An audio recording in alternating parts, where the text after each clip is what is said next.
Cough syrup पीने के बाद 18 बच्चों की मौत। नोएडा में बने सिरप से उज्बेकिस्तान में हुई मौत। कफ सिरप बनाने वाली कंपनी का ड्रग अथॉरिटी ने लिया सैंपल। उज्बेकिस्तान में सप्लाई होने वाले कफ सिरप से बच्चों की मौत का मामला लगातार गर्मा रहा है। इसको देखते हुए अब ड्रग रेगुलेटर इस मामले की जांच करेगा।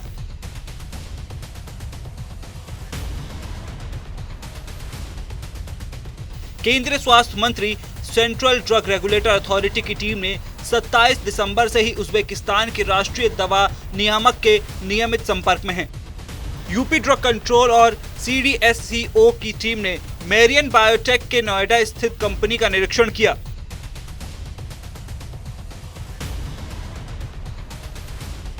वहां से सैंपल लिए गए हैं, जिसके आधार पर आगे की कार्रवाई की जाएगी।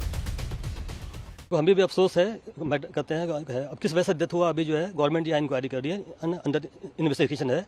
जो रिपोर्ट आएगी उसके बाद जो है रिपोर्ट आने के बाद जो है सही चीज़ें मालूम होंगी।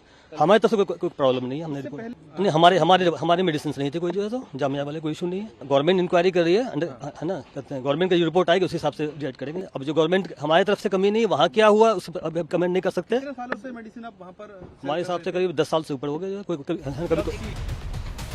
दरअसल उज्बेकिस्तान सरकार ने आरोप लगाया है कि भारत में बना कफ सिरप देने की वजह से उनके देश में 18 बच्चों की मौत हुई। सिरप नोएडा की कंपनी मेरियन बायोटेक ने बनाया है। कंपनी ने डॉक 1 मैक्स टैबलेट और सिरप उज्बेकिस्तान भेजा था।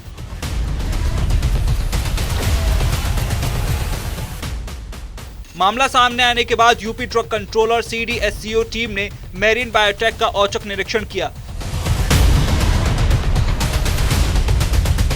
इस दवा को बाहर सप्लाई किया गया था, उसका नमूना लिया गया और सैंपल को सेंट्रल ड्रग्स रेगुलेटरी भेजा गया है।